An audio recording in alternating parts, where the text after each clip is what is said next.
Bismillah ve salatu ve selamu ala Resulillah ve ala alihi ve sahbihi man tabi'ahum bi ihsan ila yevmiddin. Rabbi şrah li sadri ve yessir li amri ve hlul uqdatan min lisani yafqahu qawli. Assalamu alaykum ve rahmetullahi ve berekatuhu. Hurmatly cemaat. Bizim bayağı 6-cı günü subota gündögü sabagыбыз 4-cü güngө жылдырылды да. Бүгүнкү күнгө 5-шембиге. Биздин бүгүнкү темабыз бул hifzul lisan alamatul iman. Tildi sakтай билүү имандуулуктун белгиси. Tilin сактаган киши бул эмне? Ошол момун экендигин белгиси да. Tilin сактаган киши ошол момун экендигин белгиси. Бул Алла Таала бизге көптөгөн ниматтарды берген. Ошонун арасында эң чоң ниматтардын бири бул эмне? Тил экен. Биз баарыбыз билебиз тилдин кандай чоң Bizim жашообуздагы чоң ролун билебиз, өтө кандай даражасын билебиз. Тилиң болбосо эч нерсе кыла албайсың, Тилиң болбосо сүйлөй албайсың, тилиң болбосо бир нерсе деп айта албайсың. Тилиң болбосо жашоо өтө кыйын болот. Мындай токтоп калат десе эле болот, бирок өтө оор болот да. Ошондуктан биз мына тили бар адамдар буга көп шүгүр келтиришибиз керек. Алла Таалamaч шүгүр келтирип, анан ошол тилибизди сактай билишибиз керек. Ошондой эле тилим бар деп эле ар нерсени сүйлөй бербешибиз керек. Кээ бир адамдар бар, оозуна келген сөздүн баарын оттой берет да. Оюна эмне келсе, ошону заматта айтып берет. Карабайт, ал туурабы, туура эмеспи, күнөө болобу, күнөө болбойбу, аны кызыктырбай калган да. Ошондой да адамдар бар тилекке каршы. Биз дайыма ар бир сөздү сүйлөп жатканда, оозубуздан бир сөз чыгардан алдын биз Алла Тааламдын ма ялфизу мин кавлин илля ладайхи рақибун атид. Адамдын оозунан кайсы сөз чыкпасын, ошону жазып турган, байкап турган эки периште бар экендиги жөнүндө айтылган аятты эстешибиз керек да дайыма. Биздин оозубуздан кайсы сөз чыкпасын, ошону жазып турган периштелер бар. Ар бир сөздү жазат. Баягы жыйындарда протокол жазылады, барыңыздар билесиздер. Анан дагы бир эмеси бар, ар бир сөздү жаза турган эме дагы бар. Ошентип периштелер ар бир сөзүбүздү жазат да. Биз ар бир сөзүбүзгө жооп беребиз кыямат күнүндө. Ошону биз эч качан унутпайлы да. Пайгамбар саллаллаху алейхи ва саллям хадисте айтат: "Ман кана юмину биллахи вал йавмил ахир фалякул хайран ав лиясмут" дейт. Ким Алла Таалага жана акыретке иман келтирсе, жакшы сөз сүйлөсүн, же унчукпай койсун дейт. Мисалы бир жыйындарда болобу, бир чогулуштарда болобу, же бир жерде болгондо сүйлөсөң, туура сөз сүйлөшүң керек да. Анан эгер сен туура сөз сүйлөсөң, кандайдыр бир зыян келтире турган болсо, андай учурда унчукпай коюшуң керек. Макулбу? Ошону үйрөнөлү. Пайгамбар саллаллаху алейхи хадисте айтат: "Ал-муслиму ман салимал муслимуна мин лисанихи ва ядихи" дейт. Чыныгы мусулман бул ким? Мусулмандар анын тилинен жана колунан аманат, сак болгондор дейт. Саламат болгондор дейт. Демек, чыныгы мусулман бул башка мусулмандарга, башка адамдарга тили менен зыян келтирбеген. Ошондой эле колу менен зыян келтирбеген. Мына караңыздар, биринчи хадисте эмне келип атат? Биринчи мин лисанихи ва ядихи деп келет. Биринчи тилинен жана колунан саламат болгондор деп айтып атат да. Демек биз биринчи кээде өзү тилибиз менен биринчи зыян келтирет экенбиз да. Колдон алдын тил барып тиет да. Тилиң тиет, андан кийин колуң тиет.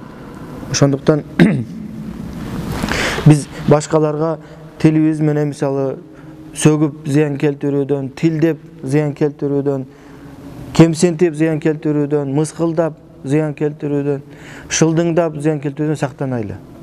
Бул өтө чоң жоопкерчилик. Ошондой эле Пайгамбар хадисте айтат: "Ман сатара лисанаху сатара Аллаху авратаху" дейт. Ким өзүнүн тилин сактай билсе, Алла Таалам анын авратын сактайт дейт. Бул дүйнөдө жана акыретте. Ошондуктан тилибизди сактайлы. Ошондой эле хадисте айтат: "Туба лиман малака лисанаху ва васи'a байтаху ва бака ala khati'atihi" дейт. "Ва васи'аху байтуху" дейт. Kim özünün tilin karmay bilse, oşonday ele үйүнө бата билсе, үйүнө батса, ошол үйү чоң бул кичине, ошол үйүнө батып жашай алса, вабаки аля хатиатихи, жана күнөөсүнө ыйласа, ошол кишиге туба болсун дейт.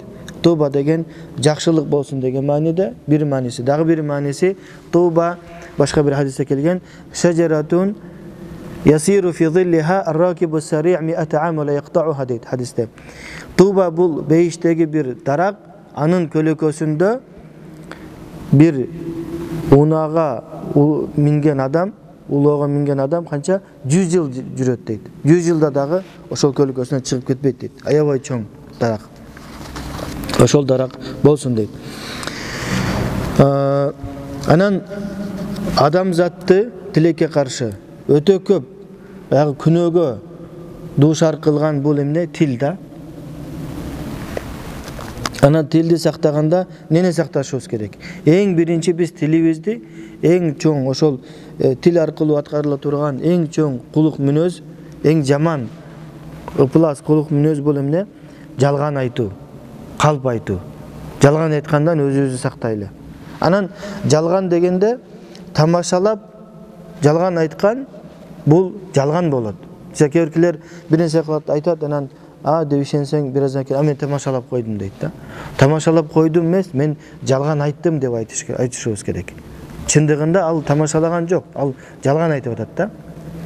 Пайгамбар саллаллаху алейхи ва саллям тамашалаган, бирок эмне? Чындык менен тамашалашкан да. Бир сахабиге язал узунайн деген.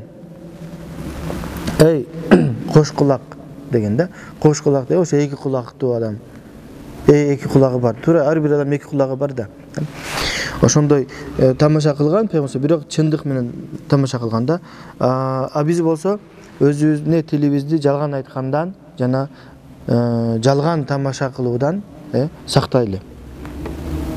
Алла Таала Кур'анда эмне дейт? Аузу биллахи минаш шайтанир раджим. Я айюхаллазина аману тақуллаха ва куну ма'ас-садиқин. Эй иман келтиргендер, Алладан коркуп, чындыкты айткандар менен, чынчылдар менен бирге болгула дейт. Ошондой эле дагы бир хадис айтат Пайгамбар саллаллаху алейхи ва иннал казиба яхди илал фужур, бул бир хадистин үзүндүсү. Жана чындыгында жалгандык бул эмне? Бузукулукка үндөйт. Бузукулукка алып барат. Ва иннал фужура яхди илан нар. Ошондой эле бузукулук бул эмне? Тозокко алып барат дейт. Тозокко жетелейт. Ва иннар ражула ла якзиб хатта юктаб индаллахи каззабан дейт. Бир адам, бир киши жалган айта берип, Алланын астында жалганчы деген атка конот. Бул эмне деген шермендечилик?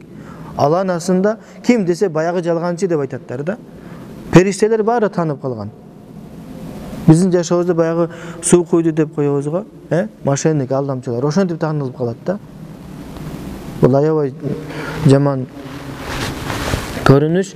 Ошондой эле биз тилибизди башкаларды шылдың кылуудан, жалган мыскылдагандан сакташыбыз керек. Алла Таала Кур'анда айтат: "Аузу биллахи минаш раджим. Я айюхаллазина аману ла ясхар кавмун мин кавм." Эй иман келтиргендер, бир адам, бир коом башка бир коомдон шылдың мыскылдабасын дейт. Башка бир коомду шылдыңдабасын. Аса айякуну хайран минхум. Балким алар баягы шылдыңдагандардан дагы жакшы болуп калышы мүмкүн чындыгында. Вала нисаун мин ниса. Аса айякуну хайран минхун. Ошондой эле аялдар башка бир аялдардан шылдың кылбасын. Вала талмизу анфусакум вала танабазу бил алқаб. Бири-бириңерди баягы шылдыңдап, мыскылдабагыла. Бул шылдыңдаганда эки түрү бар. Баягы кыймыл аракет менен шылдыңдайт, анан сөз менен шылдыңдайт. Экөө тең болбойт. Экөө тең шылдыңга кирет. Вала бисал исмул фусуку ба'дал иман. Ошондой эле башка бири-бириңерди баягы жаман лакаптар менен атабагыла. Тилекке каршы бизде баягы адамдар бири-бирине бир жаман аттарды, лакаптарды коюп алат, кличкаларды. Булар болбойт шариатта. Чолок, анан көр, дагы сокур, бир нерсе ар кандай эмеле жаман аттарды коюп алышат, бул болбойт шариатта. Бисал исмул фусуку ба'дал иман. Амма лаймату фаулайка хумуз залимун. Ошол иман келтиргенден кийин Бири-бириңерди бузукулук менен атаганыңар бул өтө жаман аталыш, өтө жаман жорук. Ким тобо келтирбесе, булар чындыгында зулумдук кылгандар дейт, залымдар. Демек, зулумдук деген сөз бир гана баягы быкачылык менен өлтүрүү же башка бир зыян келтирүүдү гана өзүнө камтыбайт. Бул зулумдук, бул башка бирөөлөргө сөз тийгизүү дагы бул зулумдукка кирет да. Жалган сөз, бир кыянаттык кылуу, же болбосо тоомот кылуу, ошондой эле мыскылдоо, бул дагы зулумдук. Ошондой эле биз өзүбүздү, тилибизди башка бирөөлөрдү тилдегенден, сөккөндөн сакташыбыз керек. Пайгамбар саллаллаху алейхи ва саллям не дейт? Сибабул муслими фусук ва киталуху куфр дейт. Мусулман кишини сөгүү бул бузукулук. Ва киталуху куфр, аны менен согушуу, аны өлтүрүү бул капырлык, бул куфр деген да. Мусулман кишини өлтүргөнгө, сөккөнгө дагы болбойт. Ошондой эле дагы бир хадис айтат: "Иннал лаанина ла якунуна шухада ва ла шуфаа яумал кыяма" дейт. Баягы дайыма тилдеп сөгүп жүргөн адамдар, сөгүп, ар кимди сөгүп жүргөн адамдар кыямат күнүндө бир маселе боюнча күбө боло алышпайт дейт. Күбөлүккө тартылбайт алар. Күбөлүк бир нерсеге ал катышып калган болсо деле күбө катары кабыл алынбайт, алар күбөлүк кабыл алынбайт. Ошондой эле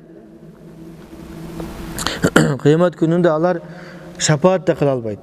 Башка бирөөлөргө ортомчу дагы боло албайт да. Алардын ортого түшүп, алардын бейишке кирүүсүнө дагы жарабайт. Ошондой эле дагы бир хадис айтат Пайгамбар: "Ал-му'мин лейса бит-та'ан ва лил-фахиш ва лил-бази". Мусулман киши сөкпөйт, тилдебейт, оозунан жаман сөздөр чыкпайт дейт. Кээ бир адамдар бар, тилекке каршы оозунан бүт баягы жугунду сөздөр, баягы бир кусунду сөздөр чыгат да. Канализация сыяктуу болуп калган да. Ошондойдон биз сактанайлы. Ошондой эле биз тилибизди гыйбат кылуудан сакташыбыз керек. Гыйбат кылуу деген не? Зикрука ахака бима якрах дейт. Хадисте Пайгамбар саллаллаху алейхи ва саллям. Гыйбат бул сенин бир агаң ага жакпаган сөз жөнүндө сүйлөөң. Сен билесиң, бир сөздү айтсаң, ага ал жакпайт. Ошол сөздү айтууң бул гыйбат. Бул демек гыйбат бир гана ал киши сенин жаныңда жок болуусу гана эмес. Ал бар болсо деле, ал жөнүндө жаман сөз сүйлөсөң, бул гыйбатка кирет да. Өзү гыйбат деген сөз габа ягибу, жок болуу, аягдай бар болбоо деген сөздөн чыккан нетиштен. Бирок баары бир Пайгамбар саллаллаху алейхи түшүндүрмө бергенде, ал эмне экен? Сенин жаныңда болобу болбойбу, кыскасы ага жакпаган бир сөздү айтууң. Балким ал ошол сен айтканың чындык болушу мүмкүн, бирок ага жакпайт. Ошондуктан бирөө мисал айтты да, бир сөздү мага айтпа, мага жакпайт деди. Ошодон тыйылышыбыз керек да. Жакпайбы, демек тыйылышыбыз керек. Гыйбат жөнүндө Алла Таалам Куранда айтат: "Аузу биллахи минаш шайтанир раджим. Ва ла ягтаб ба'дукум ба'да". Бири-бириңерди гыйбат кылбагыла дейт. "Айхиббу ахадукум ма я'кулу лахма ахихи майтан факарихтумух". Силер мисалы өзүңөрдүн бир тууганыңардын ошол өлүп калган өлүмтүгүн жегенди каалайсыңарбы дейт. Силер өзүңөр мисалы өлүмтүк, тууганыңардын өлүмтүгүн жегенди жактырбадыңар го, ошону жек көрдүңөр го дейт. Демек, ошол гыйбат кылуу бул башка бир ошо өлүмтүктү, ошол кишинин өлүмтүк өлүп калган денесин этин жеген менен барабар да. Кандай жийиркеничтүү. Пайгамбар саллаллаху хадис айтат: "Куллул муслим алал муслим харам. Дамуху ва малуху ирдуху ва ирдуху" дейт. Ар бир мусулман башка бир мусулманга арам дейт да. Кайсыл жагы арам? Анын канын төгүү арам, анын мал мүлкүн тартып алуу арам, ошондой эле анын абирине тиүү арам. Ушул үч нерсе bir мусулман бири-бирине эмне арам. Ошондуктан бири-бирибиздин эмне аберибизге тийбешибиз керек. Ошондой эле биз тилибизди сөз ташуудан, ушак кылуудан сакташыбыз керек. Бул ушак кылуу, сөз ташуу бул эмне? Аннамима деп коет арабча. Бул кашылуучуда ошо ушак болот. Эгерде адамдардын же жамааттардын ортосунда бир бүлүк жаратуу, аларды бири-бири менен касташтыруу максатында сөз ташыса, ошол ушак болот. Пейгамбар саллаллаху алейхи ва саллям хадис айтат: "Ла ядхулу джаннатан намам" дейт. Ушакчы адам бейишке кирбейт деген. Ошондой эле дагы бир риваятта келет. Пейгамбар саллаллаху алейхи ва саллям бир жолу сахабалар менен болгондо бир эки кабырдын ортосунан өтөт. Эки кабырга келип, ошол эки кабырга ошол жаткан адамдарга не дейт? Иннахума ла юаззабани ва ма юаззабани фи кабир дейт. Булар азыр азапталып жатат дейт. Ва ма юаззабани фи кабир. Алар бир чоң күнөө үчүн азапталган жок дейт. Эми себеби ошол күнөө пенделердин биздин көз карашыбызда кичинекей күнөө экен да. Ошонун экинчиси эмне деди? Факана ямши бин намима дейт. Бирөөсү эмне? Ушак ташуу менен жүргөн, ошо ушак сөз ташуу менен жүргөн да, алектенген. Ошондуктан бул демек сөз ташуу бул кабыр азабынын бир себептери болот да. Сөз ушакчы адам кыяматтан алдын бул кабырда азапталат дейт. Ошондой эле биз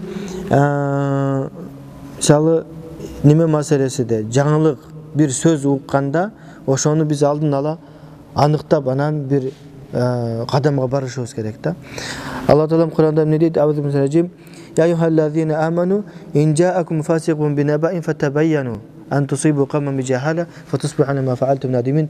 Эй иман келтиргендер, эгерде бир фасик адам бир жаңылык алып келе турган болсо, силер ошону биринчи тасыктап алгыла дейт. Демек биз биринчи эмне тасыкташыбыз керек. Эң биринчи ошол киши жаңылык айтууга акысы барбы? Ошол кабарды жеткиргенге ишеничтүүбү? Биз ошону аныкташыбыз керек. Анан экинчиси, ал киши мисалы жалганчы болбосо деле, чындыкты сүйлөгөн киши, ишеничтүү киши болсо деле, экинчиси ошол окуя болуусу чынбы, чын эмеспи, аны деле аныкташыбыз керек да. Бизде тилекке каршы азыр жаңылык десе, баары эле бүт жаңылыкты ар бир көрүнгөн адам баарына чогулта беребиз да. Ал туура айтабы, туура эмес айтабы, ошол чынбы, жалганбы, аны карабайбыз. Жөн эле чогулта беребиз агын. Ошонун негизинде аны ошол жаңылыкты таратабыз и элдин баарын айтып чыгабыз да.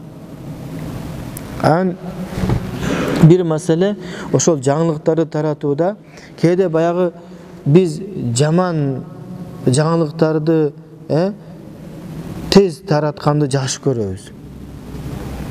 Бир жакшы жаңылык болсо бөлүшүүлөр дагы аз болот да, соцсеттердечи. Бири-бирибизге эле айтпайбыз мисалда жакшы жаңылыктарды. Ал эми жаман жаңылык болсо, мисалы бир молда мындай кылып коюптур, бир имам тигиндей кылып коюптур десе, бүт дүйнө жүзүн каптап кетет да. Эмне үчүн? Себеби биздин нафсибиз таза эмес. Биз оорукчанбыз, нафсибиз оорукчан да, аны сезбейбиз.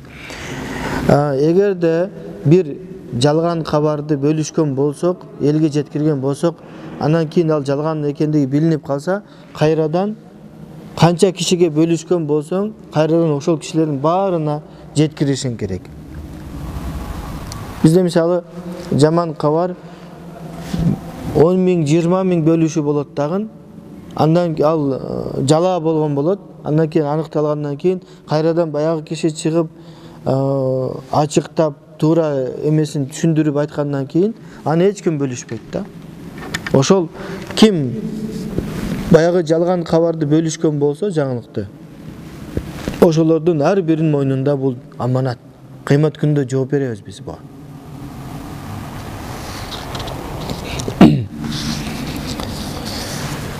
Ошондой эле биз эки жүздүү болуудан тилибизди сакташыбыз керек.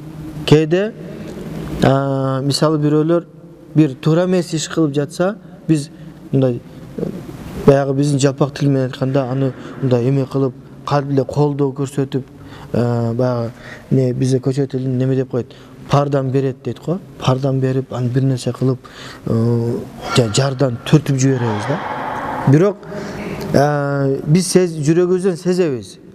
Ал ооба туура кылып атасыз, эң жакшы болот, ушундай кылыш керек эле, туура айттыңыз деп жалгандын баарын айтып туруп, эки жүздүүлүк кылып, тилибиз менен эки жүздүүлүк кылабыз дагы, аны бир билип турабыз да, аны анга түртөбүз, аны жарга түртөбүз да.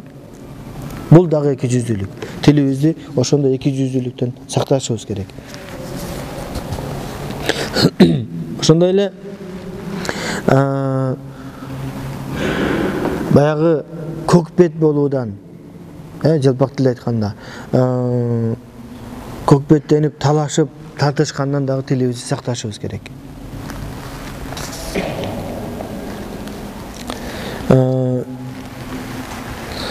Пайгамбар саллаллаху алейхи ва саллям хадисте айтат: "Абгаду риджал илаллахи ал-аладдул хасм." Алла Таалага эң жек көрүлгөн адамдар булар эмне? Көк беттенип талашкан адамдар дейт. ولا يستكمل عبد حقيقة الإيمان حتى يدع المراء وإن كان محقا дейт. Пенде өзү мисалы чындык өз тарабында болсо деле, ошол талашканды таштамайынча ыйманы толук болбойт дейт. Демек биз кээ бир учурларда өзүбүз мына туура болсок деле, талашпай койсок бул туура болот. Ошондой эле биз тилибизди кызгануудан сакташыбыз керек. Кызгануудан Пайгамбар саллаллаху алейхи ва саллям хадисте эмне дейт? لا تحاسدوا ولا تباغضوا ولا تجسسوا ولا تحسسوا ولا تناجسوا وكونوا عباد الله إخوانا дейт. Силер бири-бириңерге кызганбагыла, ичи тарлык кылбагыла, ولا تباغضوا, бири-бириңерди жек көрбөгүлө, ولا تجسسوا, бири-бириңерди аңдыбагыла, ولا تحسسوا, бири-бириңердин баягы бир жашыруун сырларын бирөөлөрдөн сураштырып андай кылбагыла. ولا تناجسوا, бири-бириңерди калп эле бирөө бир нерсе сатып алайын десе, анын үстүнөн барып соода кылмыш болуп бааны көтөрбөгүлө. وكونوا عباد الله إخوانا, жана силерне бири-бириңерди жакшы көргөн Алланын бир тууган Алланын пендеси болгула дейт. Демек, жек көрүү, кызгануу, жек көрүү, тыңчылык кылуу, бирөөлөрдүн жашырган бир маалыматтарын изденүү, ошондой эле бааны жалган түрдө бааны көтөрүү, булар эмне? Мусулмандардын ортосундагы ынтымакты бузат. Ошондой эле биз мындай тилибиз менен сүйлөгөндө ар бир сөзгө маани берейли да. Пайгамбар саллаллаху алейхи ва саллям хадисте айтат: "Инна ражула ла ятакаллам бил калима мин ридваниллахи ма кана yazun an tablugha ma balagat yaktubullahu lahu biha ridwanahu ila yawm yalqahu" дейт. Кээде бир адам Алланы ыраазы кылган бир сөздү сүйлөйт дейт.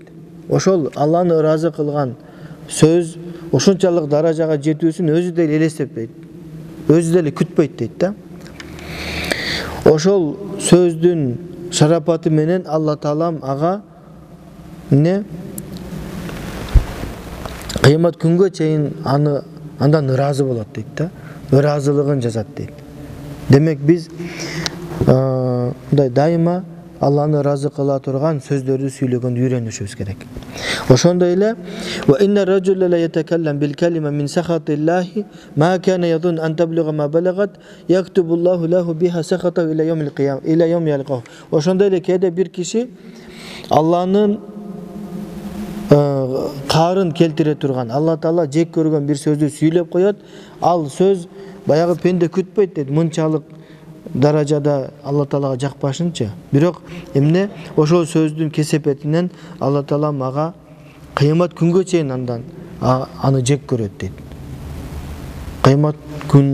Кыяматка чейин Алла Таала ага не карын түшүрөт дейт да. Ошондуктан биз ne tilim бар деп эле ар нерсени сүйлөй бербестен ойлонуп сүйлөшүбүз керек. Мусулмандар өзү чындыгында кандай болушубуз керек? Ынтымактуу болушубуз керек. Пейгамбар хадис айтат, не дейт? Масалул муъминина фи таваддухим ва тарахумихим ва таатуфихим масалул жасад иза иштака минху удвун тада'a лаху саирул жасади бис-сахари вал хумма дейт. Мусулмандарды, момундарды Пейгамбар сүрөттөп жатып не дейт? Мусулмандар бири-бирин жакшы көрүүсүндө, бири-бирине мээримдик кылуусунда, бири-бирине ырайымдуу кылуусунда булар не бир дене сыяктуу деген да.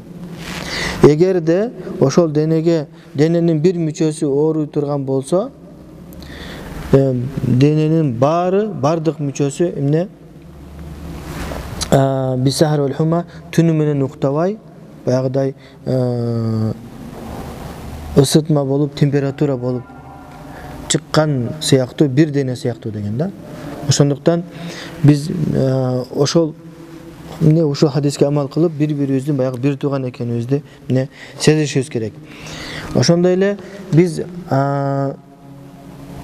момундарга ыза келтирүүдөн этият болойлу. Айрыкча такыба кишилерден. Себеби такыба адамдардын арасында Аллага жаккан бир пенде болуп калышы мүмкүн да. Ошонун арасында Аллага жаккан, Алла Таала жакшы көргөн киши болуп калышы мүмкүн. Андай кишилерди биз не дейбиз? Вали, олия дейбиз. Олия болуп калышы мүмкүн да ал кишичи.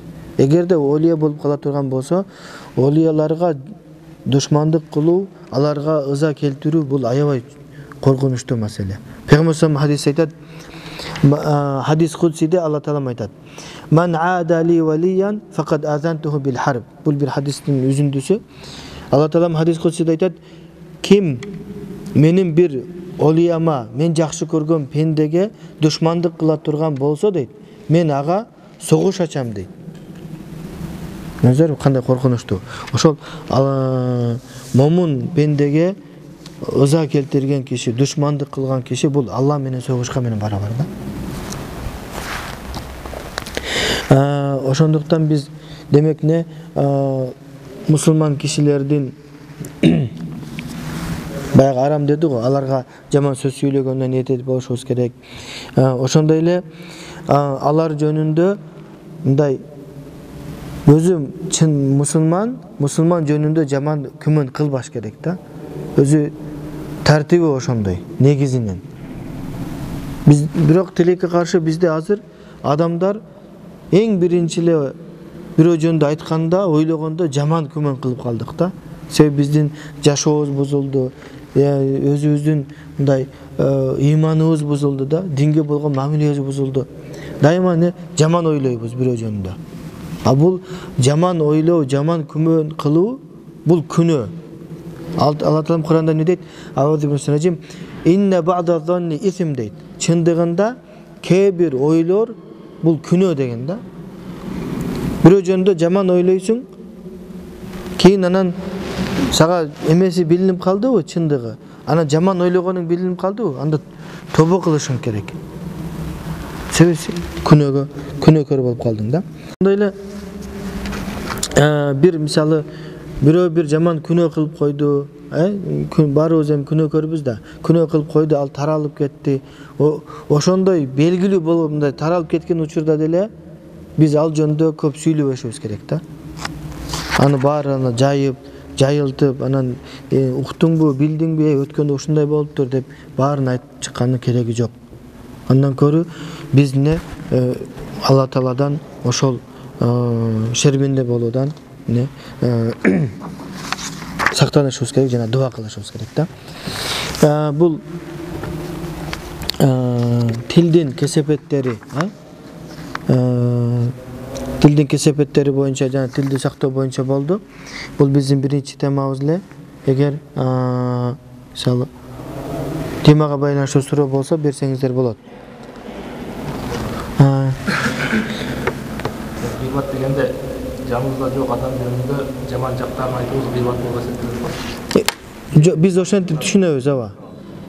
Анан мисалы кээ учурларда ошонун жаман жагын айтыш керек болуп калышы мүмкүнбү? Мисалы үчүн бир адам тууралуу таанышып ошон менен иштешейин деп келди бирөө. Ошондой сураса кандай адам ишенсе болот, ошонун жаман жактарын айтканга туура келип калса. Айтса болот, анан ушунда кандай таризде айтыш керек? Ошону айтса болот адам жаман жактарын. Ооба. Жаман киши, мисалы алдамчылар, жалганчылар, мисалда кандай эле бир, мисалы бирөө баш кесер, бирөө мошенник мисалда баары билет, аны тааныйт, силер баары мисалы бир региондо баары таанымал ошол. Андай кишилерди бирөө сурап келсе, биз айтканга милдеттүүбүз, айтсак боло берет. Бул гыйбатка кирбейт. Себеби биз мусулмандын абийирин жашырышыбыз керек. Бирок эгер бир эле сен билип калсаң да, ошондо жашырасың. Сенден башка эч ким билбейт. Бирок кээ бир учурларда бирөөлөр бар, өзүнүн жашаган жеринде белгилүү, баары билет да анын мошенник экенин. Баары билет ал жаман адам экенинчи. Баары билет ал бирөөлөр менен иштешип туруп аларды мисалы зыянга учуратып коет. Андай учурда биз айтышыбыз керек. Сураса эмес да, жада калса ал сурабаса деле барып айтышыбыз керек да, бул аманат. Мисалы сурабаса деле сен экөөнү тең тааныйсың же бирөөсүн тааныйсың, сен барып айтып эскертип мен бул кишини тааныйм, этият бол. Сен ишенбесең башка бирөөлөрдөн сура деп айтканга милдеттүүбүз. Бул гыйбат өзү зикрука ахака бима якр, ал сен жок кезинде эмес, бар болсо деле ал жөнүндө айтсаң бул гыйбатка кирет. Мисалы жаныбызда отурса деле мыскылдап, шылдыңдап сүйлөсөк, ага жакпаган нерсе жөнүндө айтсак, гыйбатка кирет. Бирок баягыдай исключениялар бар да. Кээ бир учурларда бул гыйбат болуп эсептелинбейт, күнөө эмес. Ошондой. Бул эмеге кирбейт гыйбатка. Болгон нерсени айтсакчы. Бирөөнүн туура эмес кылды да, бир улуу менен айтышты, адепсиздик кылды, анан ошону эле койсо болмок деп эки киши сүйлөшүп ошол гыйбат кылды. Бул гыйбатка кирбейт. Мисалы ал адепсиздик кылып атат да. Ал адепсиздик кылып атат, анда биз аны тыйышыбыз керек. Биз айтабыз, сен бул эмне кылганың, бул туура эмес депчи. Ал гыйбатка кирбейт. Ал эмес, башка эки киши биякта менин жанымда туруп уктум, мен башка бирөөгө айтып берип атам. Ооба. Ошол гыйбатка кирет. Ал жаман нерсе боюнча сөз кылуу бул гыйбатка кирбейт да. Бул жаман нерсе кылды да, адепсиздик кылды мисалда турабы. Адепсиздик кылды, демек бул жаман нерсе кылып атат. Жаман нерсе кылган учурда биз ал жөнүндө сөз кылсак, бул гыйбатка кирбейт. Мунун баягы немелери бар да, мындай моменттери бар. Ошентип баягы деталдуу карап туруш керек да. Бирок баягыдай себепсиз жөн эле шылдыңдаган албетте болбойт. Бирок эгер мисалы бирөөнүн ошондой терс жоруктары башка бирөөлөргө зыян келтире турган болсо, анда ал учурда биз айтабыз да, ал гыйбатка кирбей калат. Бир адам көңүлүн утуп койсо, мисалы акчасын карыз алып, аны жерге койсо, кыяматта ошол доолап алдымга укугу болот деп айтат го. Албетте. Анан мисалы үчүн бир адам көңүлүн утуп койсо, анан башкалардын алдынча ошондон кечирим сураса койсо, жанагы негизи көңүлү ооруп турат, бирок башкалардын көзүн чеметип калбаш үчүн кечирим деп койсо, мисалы үчүн. Же болбосо карыз алганбыз, анан элдин көзүнчө ошол акчасын кечип койдум деп айтып койду да, элдин алдындачы атадын биздик үйүндө баарына калып кеткен болсо, кыяматта ошол баягы кечирим деп айтып койгон сөздүн үчүн, ошо карызымды кечип жибердим деп айтып койгон сөз үчүн элдин алдында доолап алабы, же доолабай алабы? Бизде кадаан ва диянатан деген бир термин бар фикх илиминде.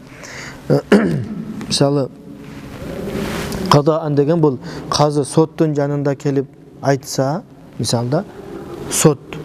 Мисалы сот болду, сотто мисалы жалганды айтып койду, бирок сот анын жалган экендигин билбей чечим чыгарып бир чечим чыгарды да. Ошондой учурда ал эми сотко барганда таза болуп чыгышы мүмкүн, бирок диянатан, дин жагынан караганда кыямат күнүндө кайра сурак берет да. Мисалы, жалган айткан кишилерчи. Бул деле ошол сыяктуу да. Эгерде мисалы элдин көзүнчө неме кылып кечтим деп койсо, ал балким биз муну кечти деп түшүнөбүз. Бирок кыямат күнүндө муну карап көрүш керек. Эгер чын жүрөктөн кечпеген болсо, анда ал акысы бар. Бул кыйын маселе, талаш маселе. Кээ бир алымдар мындай оозу менен айттыго, ошого амал кылабыз деп айтат.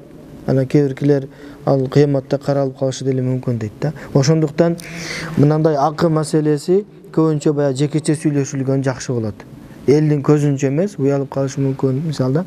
Мындай жекече барып, бул жеке адамдын маселеси да. Кээде жок десе, башкалар мисалы кечирбейм десе, коем кечирип коем, суранып келип аткандан кийин деп мисалда ортого бирөөлөр түшүп, аны жок дей албаган адам ортого түшүп калышы мүмкүн. Ошондой момент учурлар болот да.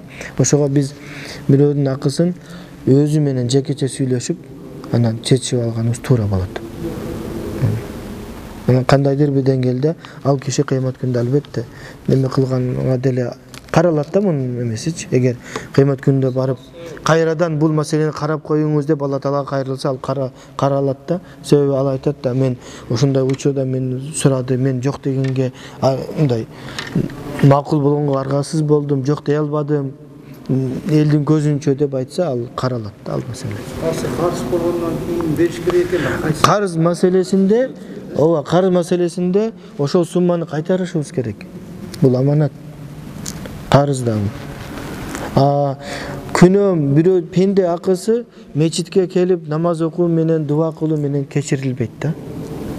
Бизде кээ бир адамдар ошондойлор көп болуп атат да тилекке каршы. Ошондуктан бизде баягы дин тутуу да баягыда карама каршылык болуп калып атат да. Эмнеге бир эле учурда намаз окуйт, ошол эле намаз окуйт, намазкан, сакал койгон, 5 маал намаз окуйт, ошол эле учурда жалган айтат, ошол эле учурда бирөөлөрдү уруп коёт, согуп коёт, бирөөлөрдүн канын төгүп коёт, мисалда.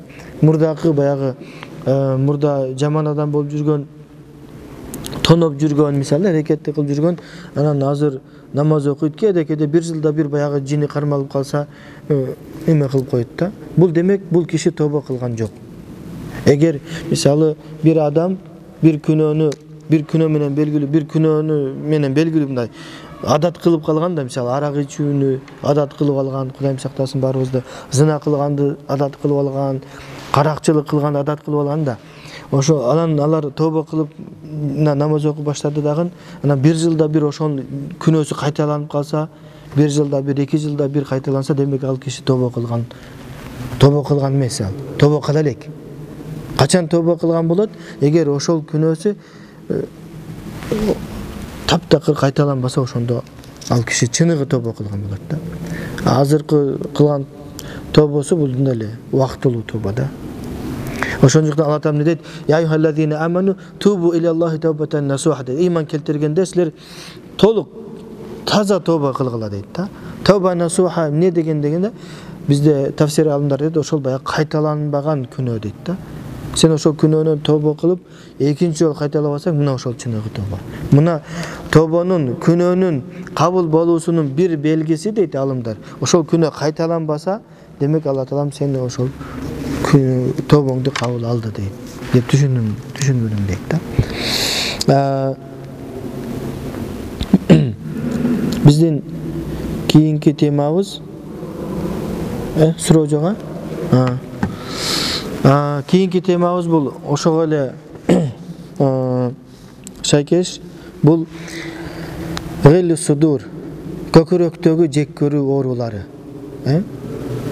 Анын себептери жана зыяндары. Биз тилекке каршы адам болгондуктан ар бир адамдын өзүнүн нафсиси бар да, шайтаны бар.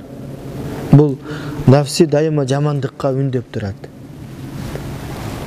Биз Алла Таалам ошол адамдарды, пенделерди ошол нафси менен күрөшүп, нафсини жеңсин деп сыноо иретинде бизди жаратты да. Лиябулуакум айюкум ахсану амала. Мүлк сүрөсү. Силердин кимиңер ошол жакшы амал кылат, ошону сынаш үчүн жараттым дейт да. Эгерде кайсы бир адам өзүнүн нафсисин жеңе алса, бул аябай чоң ийгиликке жеткен болот. Ушул жек көрүүнүн негизинде адамзаттын жашоосунда, адамдардын арасында аябай чоң көйгөйлөр, аябай чоң ызы-чуулар, проблемалар болуп келет да. Болгон жана боло берет. Ошондуктан биз ушул жүрөгүбүздөгү, көкүрөгүбүздөгү жек көрүүнү дарылаганды үйрөнүшүбүз керек. Пейгамбар саллаллаху хадисте айтат: "Саласун ла ягиллу алейхинна қалбу мирин муслим" дейт. Эгерде мусулман кишинин, мусулман адамдын жүрөгүндө 3 сыпат болсо дейт, ошол кишинин жүрөгүндө жек көрүү болбойт дейт. 3 сыпат бар. Кайсы бир адамда ошол 3-өө болсо дейт, ал кишинин жүрөгүндө жек көрүү болбойт дейт. Биринчиси ихласул амали лиллахи дейт. Эгер бир амалды, бир сооп ишти Алла үчүн ыкластуулук менен жасаса дейт. Дайыма ыкластуулук менен, адамдарды карабайт, адамдар мени мактасын, бирөө мени көрсүн. Мисалы бир имам, мисалы бирөө келиптир десе, деп барып көзүнө көрүнүп ибадат кылып, жок, андай жок. Эгер жүрөгүндө ыкластуулук болсо, демек ал кишинин жүрөгүндө, көкүрөгүндө жек көрүү болбойт. Мухлис адамды. Экинчиси ваннусуху ли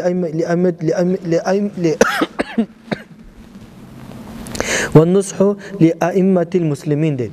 Мусулмандардын башчыларына жүрөгү таза болсо дейт. Дайыма мисал бир башчы келип калды, бир кайсы башчы болбосун, айыл башчыбы, райондун башчысыбы, акимби, губернаторбу, президент, мисал ким болбосун, ошо башчыларга көкүрөгү таза болуп, аларга дайыма дуа кылып, Аллахым ошону жакшы жолго салгының, аларга дуа кылса, алардан жакшылык күтсө, ошол кишинин жүрөгүндө дагы жек көрүү болбойт дейт.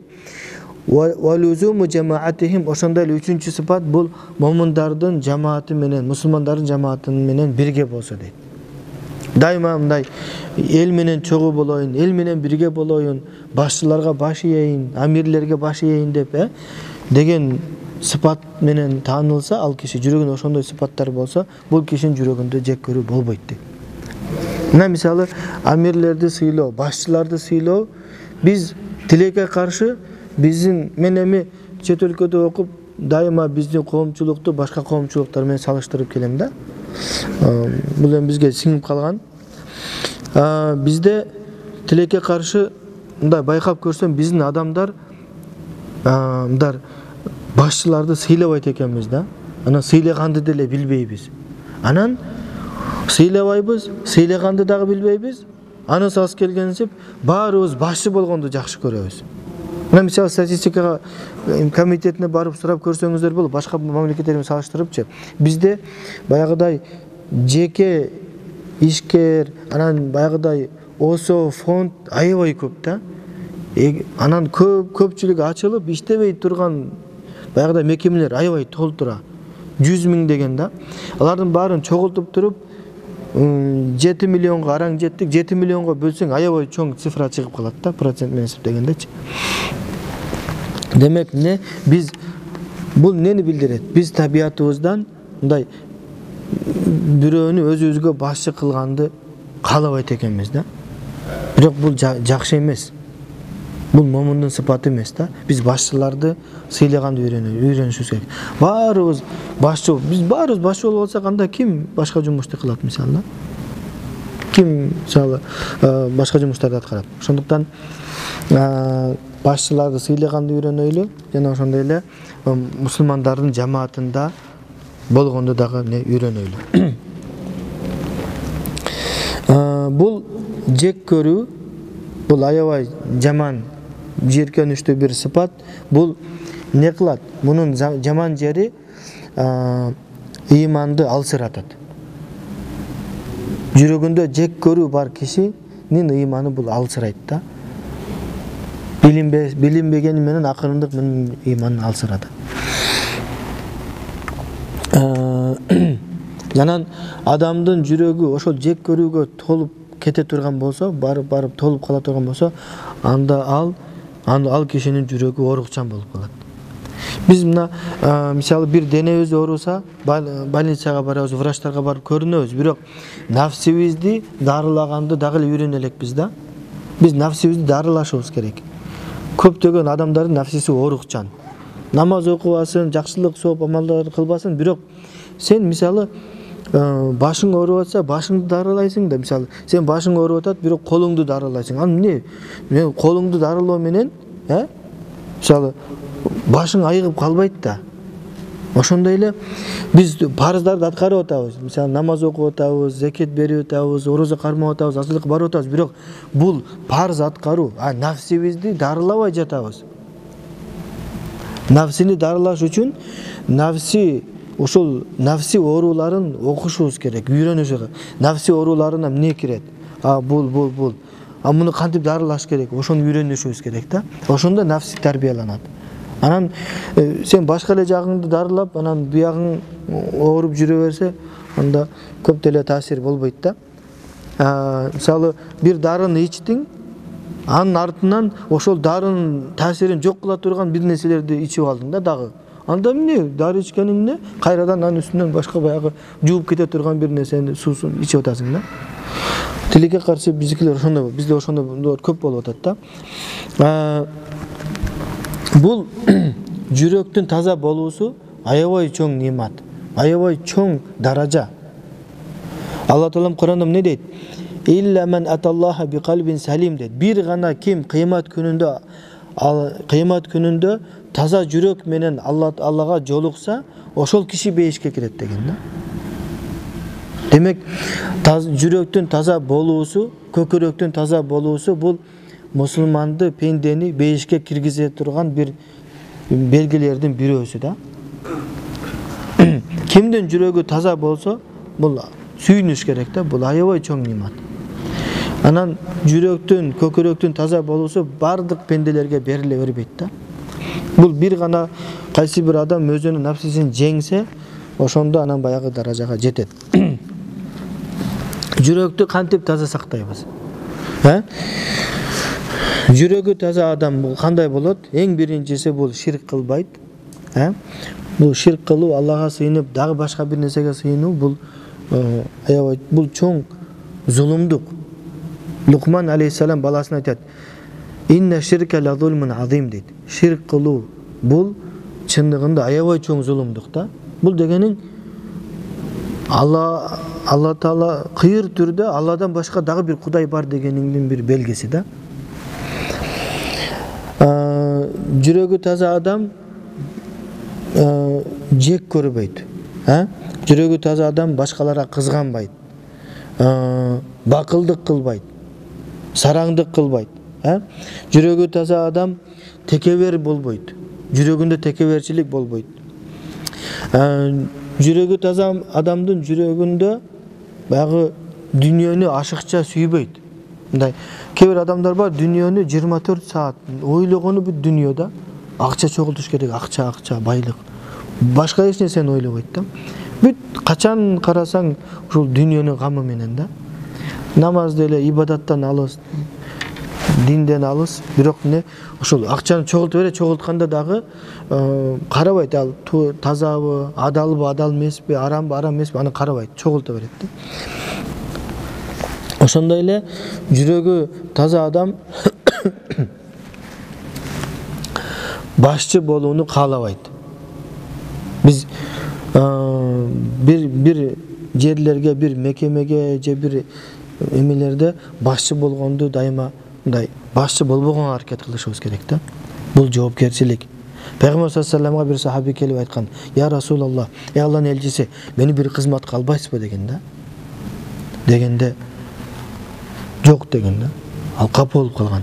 Раббана гфир лана, Аллахым, Раббибиз, биздин күнөөбүздү кечиргениң жана бизден алдыңкы ошо имандуулукта бизден озуп биринчи иман келтирген момундардын дагы күнөөсүн кечиргениң деп дуа кылышат дейт.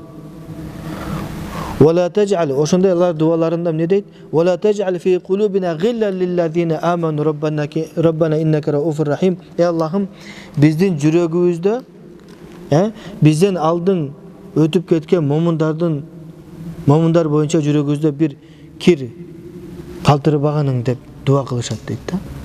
Demek biz momun katары, musulman katары bizden aldığınкы ötüp ketken musulmandardын, momundардын баягыдай айыптарын казбашыбыз керек да. Алардын ортосунда болгон пендечилик бир туура эмес иштер болуп калышы мүмкүн, ызычуулар болуп калышы, аны казып аңтарып башыбыз керек. Биз тетерисинче аларга дуа кылышыбыз керек. Сахабаларга, табииндерге Аллахым алардын күнөөлөрүн кечиргениң, биздин күнөөбүздү кечиргениң деп. Ошондуктан баягы сахабалардын ортосунда болгон кээ бир терис көрүнүштөрдү казып, аларды жайылтып, ошону изилдеген адамдардын жүрөктөрүндө жек көрүү пайда болот дагы. Андан кийин ал сыртка чыгып, аларды адашууга алып келет да. Biz mına Peygamber sallallahu aleyhi ve sellem uçurunda iman keltirip elden bari jek көргөн uçurda iman keltirген kişiler sen kantip hazır kelip alып аларды талкуулайсың да. Туура кылганбы, туура кылган эмеспи депчи. Ал болбойт деп такыр.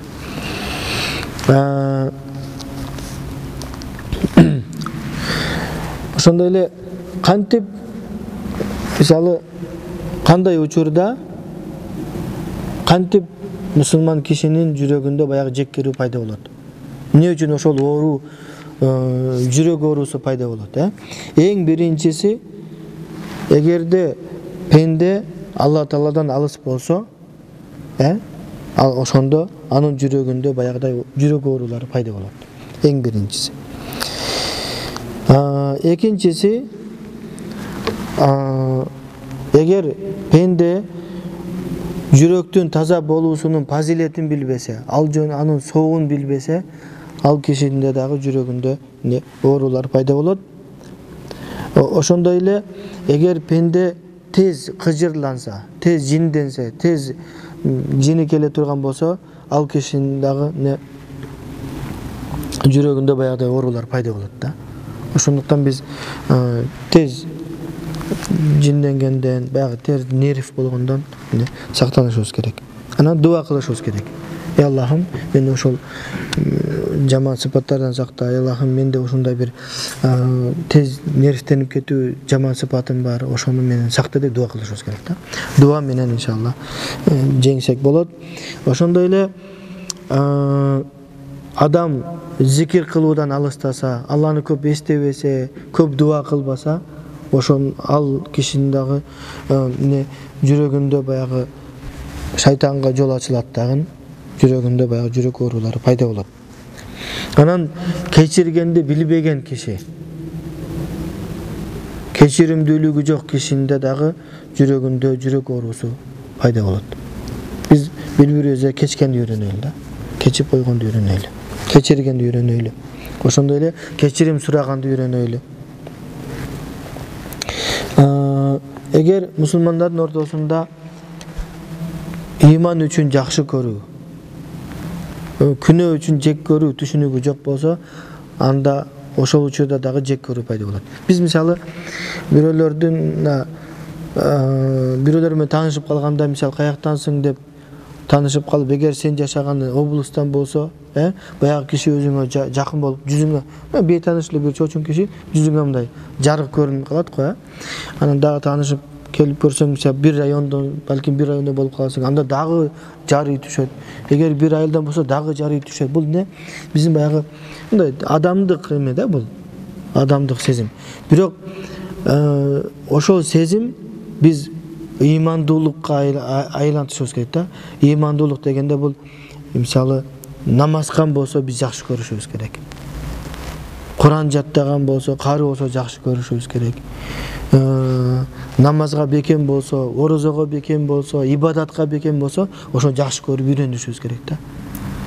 Баягыдай сага балким бир немеси жакпайттыр. Бирок качан ошол сага жакпаган киши таанышкандан кийин ибадатка жакшы бекем экендиги билингенден кийин сен аны жакшы көрүшүң керек да, жакшы көргөндү үйрөнүшүң керек.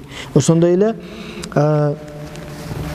бир күнөөнү кайталай берсе, дайыма жашаса, аны айтсаң дагы укпаса, анда аны жек көргөндү дагы үйрөнүшүбүз керек. Мисалы биз кунут дуасында айтабыз, "Ванахла ванатурк майяфчурук". Арабчасын айтабыз. Көпчүлүгүбүз ошонун кыргызчасын түшүнбөйбүз да. "Ванахла ванатурк майяфчурук". Сага бузукулук кылган, сага күнөө кылган адамды биз таштап коюп, андан алыс болобуз деп айтабыз да. Бирок ага мындай эле арабчасын айтып коебуз. Иш жүзүндө, тилекке каршы мындай аткарылбай жатат да. Ошондой эле эгер адам башка бирөөлөрдүн сөздөрүн өтө деталдуу мындай чечмелей берсе, эмне деп айттың, кандай? Мынтип айттыңбы, тигинтип айттыңбы, эмнеге айттың, качан айттың деп баягыдай ушинтип ийне жибине чейин талкуулай бере турган болсо, ал кишинин дагы жүрөгүндө жек көрүү пайда болот да. Ар бир сөзүн карап, анын синонимдерин карап, анын антонимин карап, анан мындай дедиң, демек мындай мааниде айтып атасыңбы? Максатың булбу? Же булбу деп кээ бир ошондой адамдар бар го, майдачыл. Бул дагы жек көрүүнү пайда кылат. Ошондой эле баягы бир максаттарында, жүрөгүндө, сөзүндө, кыймыл аракетинде Алланы эстебесе, Алланы карабаса, адал арамдыгын карабаса, ал кишинин дагы жүрөгүндө жек көрүү пайда болот. Ошондой эле эгер мисалы бир жаман жерде жашаса, же бир жаман жерде иштесе, баягыда кээ бир жерлер бар, бүт гыйбат менен жумуш бүт гыйбат да. Андай жерлерде дагы мындай жүрөктө баягыдай жүрөк кирдеп кетет да. Кээ бир жумуштар болот, элдин баары эле бири-бирин ушакташып эле жүрө береттер да, эркектери делечи. Ошондой жерлерде адамдын жүрөгү кирдейт.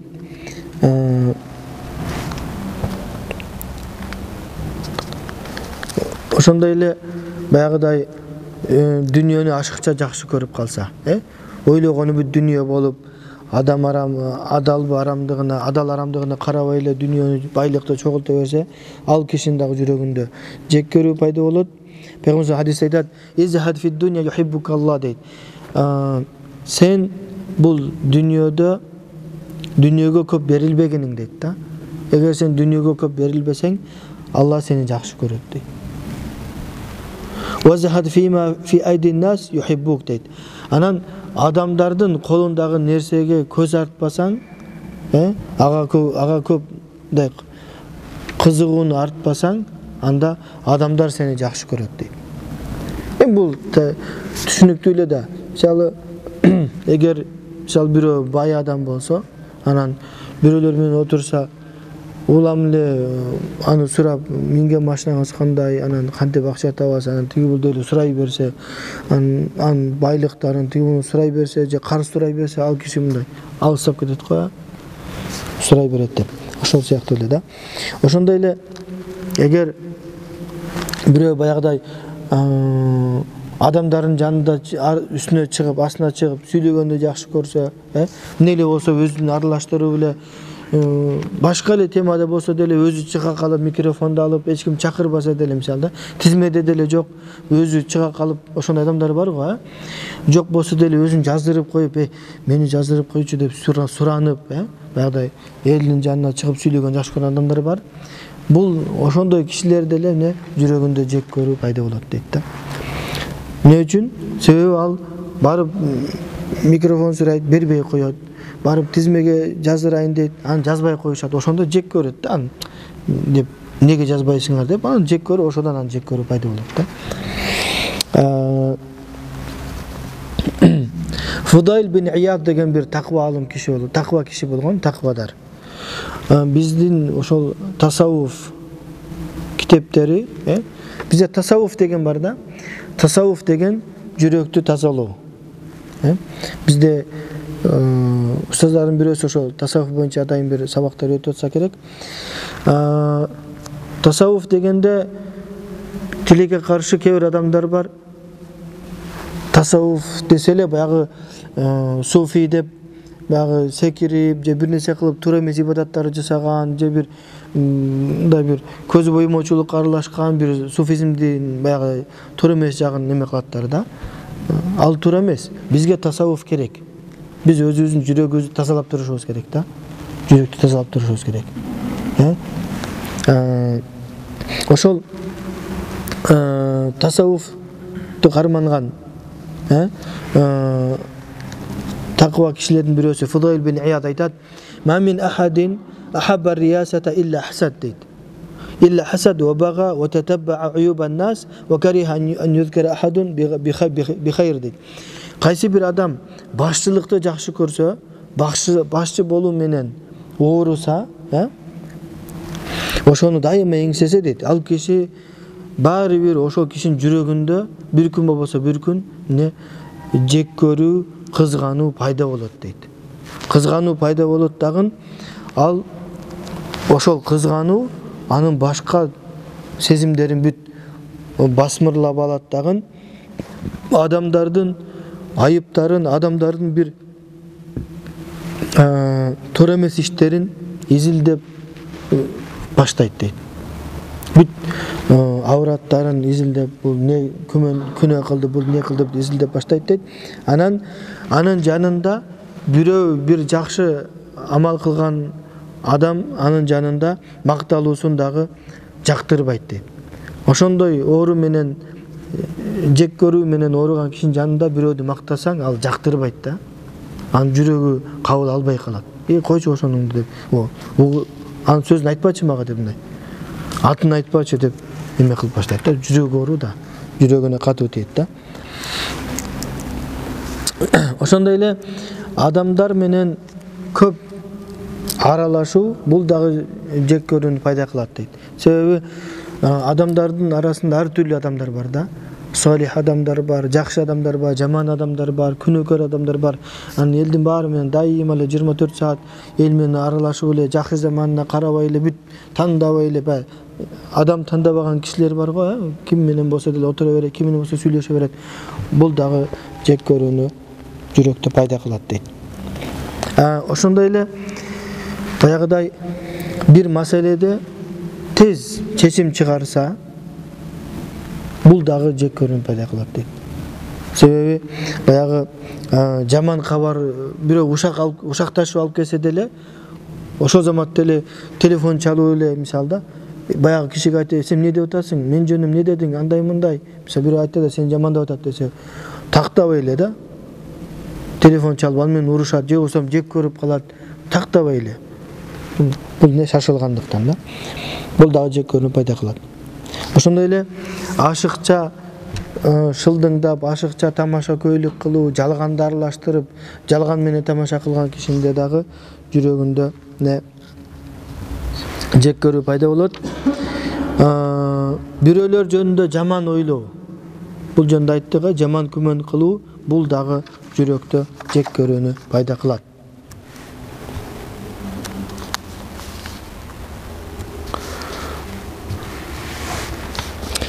Анан солих кишилердин, таква адамдардын, пайгамбарлардын өмүр баянын окубаган киши, алар кандай мамиле кылган, адамдарга, пайгамбарларды мисалы элдин баары сен пайгамбарсыңбы деп, кел деп, микрофон берейли деп сүйлөтүп койгон жок да.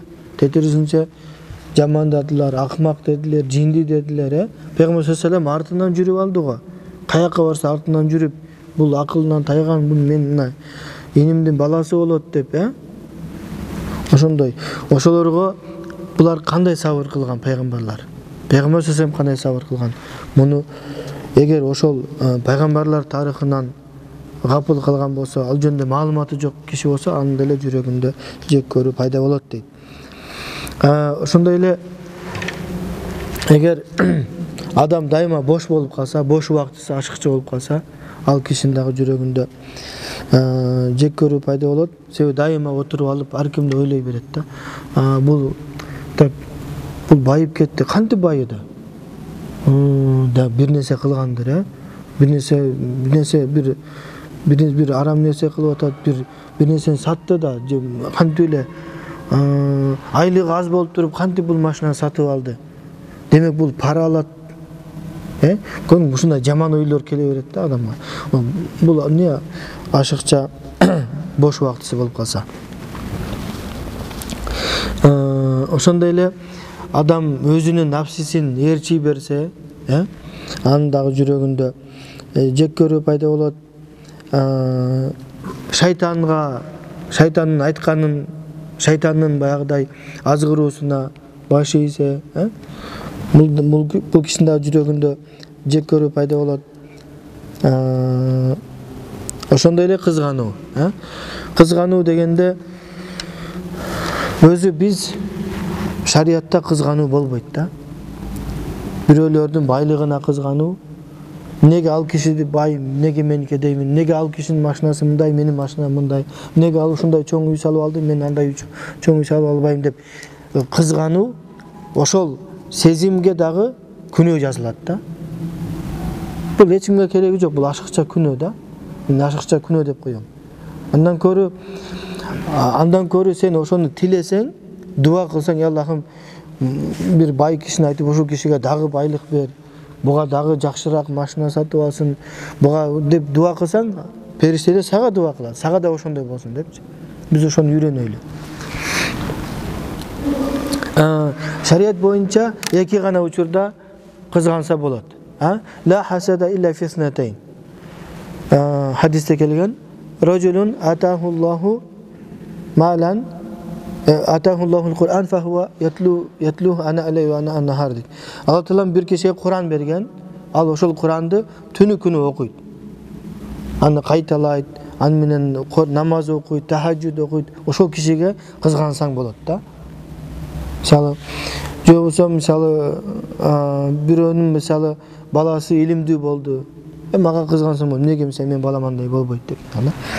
Ал эми экинчиси рожулун атахуллаху малан, эгер бир кишиге Алла Таалам бир байлык берген болсо,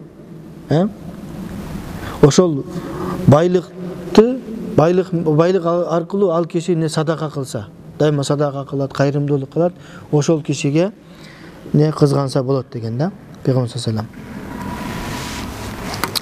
алейхи вассалам. Биз баягы сооп иштеринде кызганганды үйрөнүшүбүз керек. Тилекке каршы биз кызганган нары турсун, сооп ишке шашылбайбыз да. Бир сооп иш болуп атса, башка бирөөлөрдү эме кылабыз. Сен кылып койчу деп. Өзүң деле кылсаң болот ошону. Тетирисинче башка бирөөлөрдү айтасың да. Сен акча барго берип койбойсуңбу? Тигил деп. Анан бул жек көрүү, жүрөк ооруларынын аябай көп зыяндары бар. Бул биринчисине мусулмандардын ортосунда ажырымды пайда кылат. Ошондой эле адамдын жүрөгү ооруйт, анан туугандар ортосунда мамиле бузулат, тууганчылыкты бузат жек көрүү. Жүрөк оорулары ошондой эле бул адамды жакшы адамдан жаман адамга айлантат да. Жаман адамга айлантат. Жүрөгү таш боор болуп калат.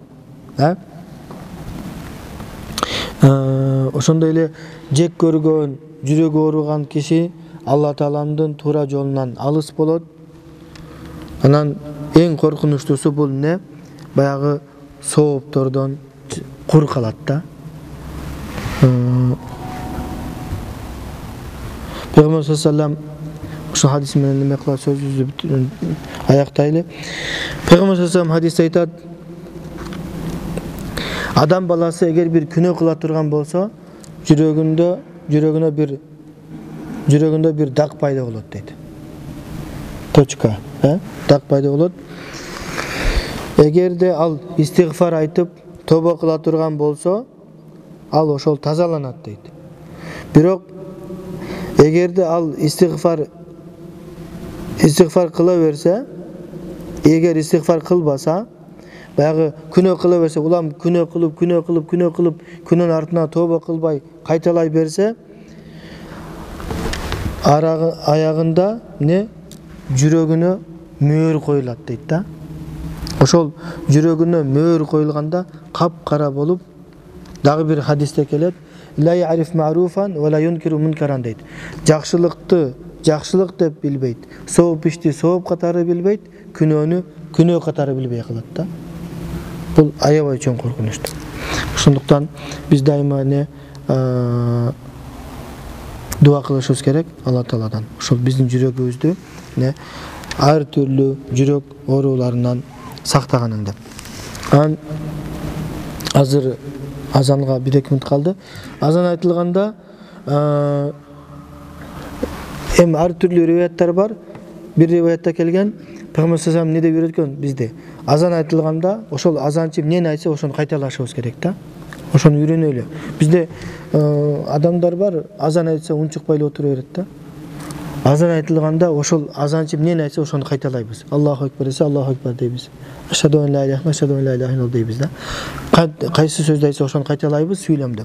Бир гана хайя алас салат, хайя алал фалах дегенде ла хавла ва ла куввата илля биллах дейбиз. Ошону үйрөнөлү. Мында аябай соогу чоң. Анан азан менен каматтын ортосунда Пайгамбар саллаллаху алейхи хадисте айткан, дуа кабыл болот деген да. Ошондуктан азыр азан айтылгандан кийин каматка чейин 5-10 мүнөт ошол дуа кылайлы да. Колубузду жайып, дуа кылайлы. Иншалла Алла Таала кабыл кылат. Амин. ربي اغفر لي ولوالدي ولجميع المسلمين والمسلمات والمؤمنين والمؤمنات الأحياء منهم والأموات والأنساب. اللهم إنا نسألك علما نافعا وقلبا خاشعا وعملا متقبلا دعاء مستجابا يا رب العالمين. الله اغفر